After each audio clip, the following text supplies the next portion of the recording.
Hello everyone and welcome back to our little renovating the Rainforest Ranch video series.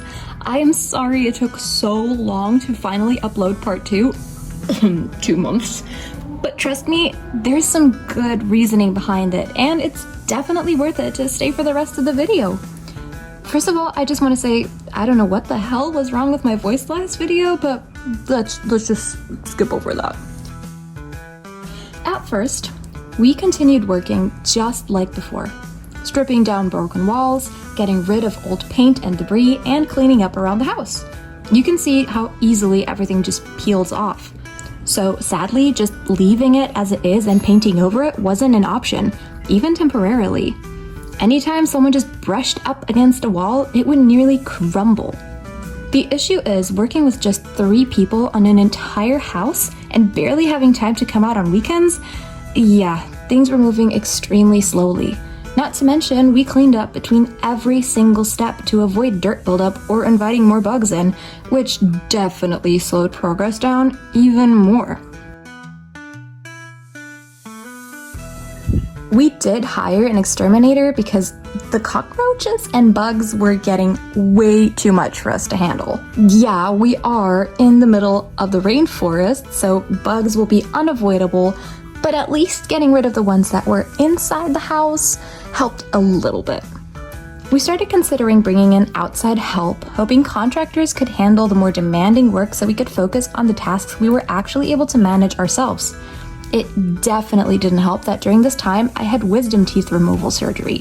While my stepmom and dad worked, I mostly filmed and cleaned here and there. Pretty useless overall since the medication had me completely knocked out for almost 2 weeks per surgery, and I had to have 2 surgeries.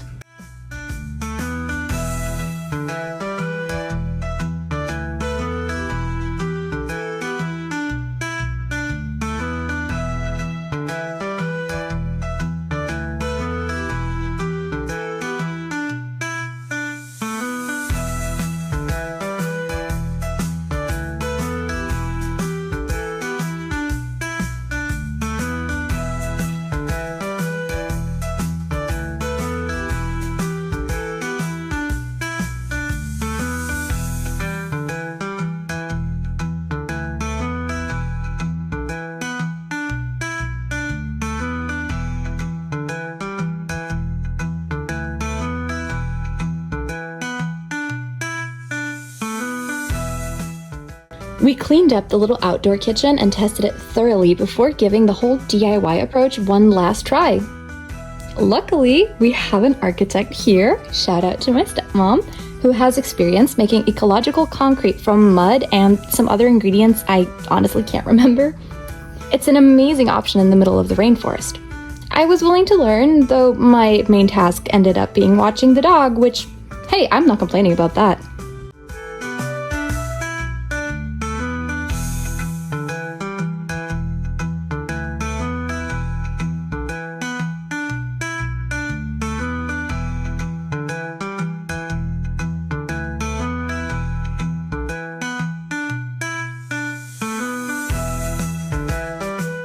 The pool was another project we tackled.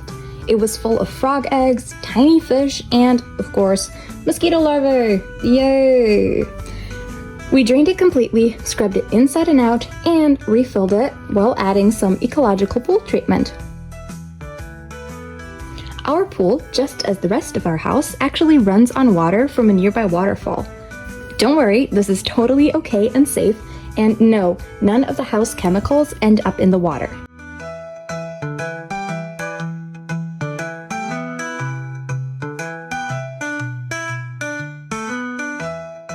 The wall we DIY'd dried nicely. Yes, these cracks are normal, but the sheer amount of time it took for such a small section made it clear there was no way we could do the entire house by ourselves. Putting our ego and ambitions aside, we hired a group of workers to make things a bit easier.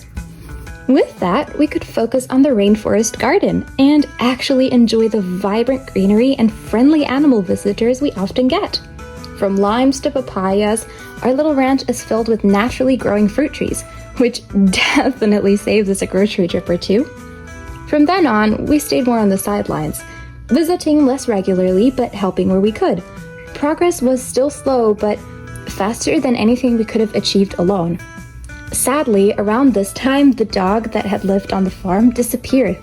I don't know where he went or if anything happened to him, but because he was a stray that simply hung around our property sometimes, I doubt we'll ever really find out.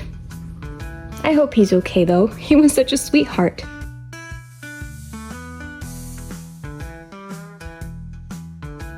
Back to the contractors. Following our original plan, they reinforced and smoothed the walls first using a mixture of concrete and other substances I still don't know much about.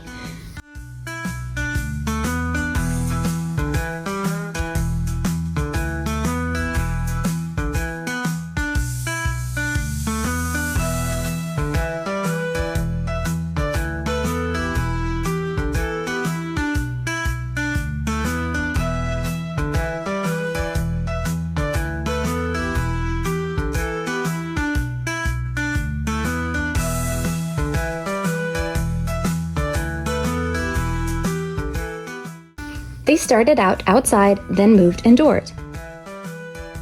The holes in the walls made it clear we would have discovered those issues and probably spend around a couple of months extra trying to figure them out, so yeah, it was a good decision to get some help.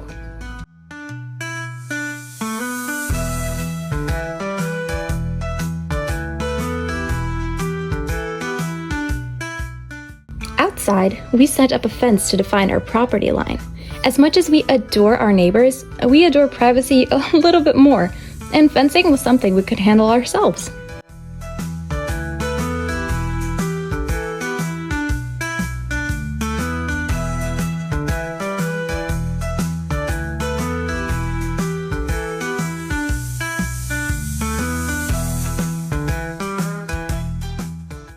Next came installing new doors. I mostly did some prep work since I was still out of commission from my teeth. Seriously, my body does not handle antibiotics well.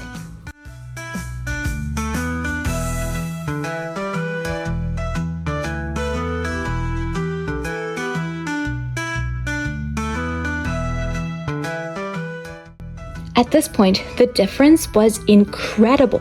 Even before painting, the walls looked a million times better. Smoother, sturdier, and very, very dusty.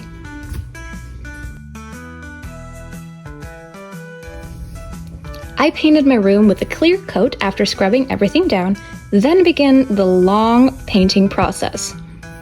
Yellow might be my favorite color, but I am definitely never touching this paint again. This was a good reminder of why I'm a digital artist, not a traditional one. Even during the first coat, you can clearly see how thin and streaky it is.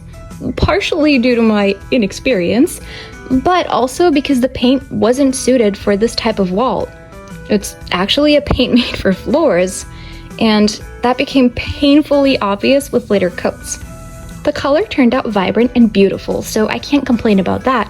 It's just the opacity that really bothered me.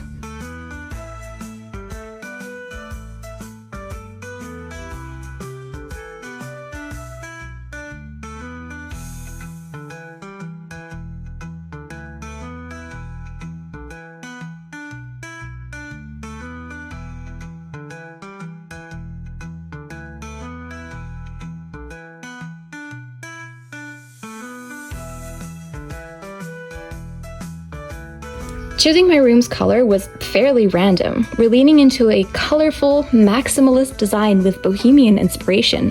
The brighter and louder, the better. The other rooms got painted as well, and we even hung up a little curtain that I absolutely adore. I painted another wall with a bit of a failed lime wash event in a earthy, mud-colored terracotta tone.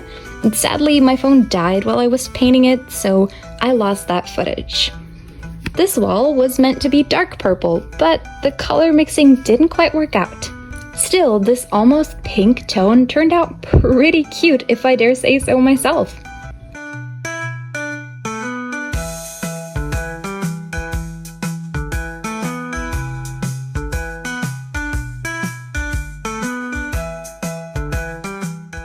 By the fifth coat of yellow paint, I was just done. I could not be bothered anymore. So I distracted myself by cleaning all the wooden windows, removing dirt, and enjoying a bit of nature again. And honestly, the little critters we encounter here make it all worth it. I love little lizards and bugs and critters. It's really just the mosquitoes and cockroaches that have it out for me.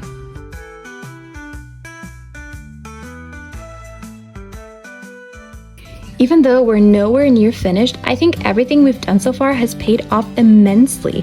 Working hard and stubbornly refusing to give up is a great motivator, even if it does get frustrating sometimes. I really do hope you'll continue following us on this journey, and hopefully next time my upload schedule will be a little bit more reliable.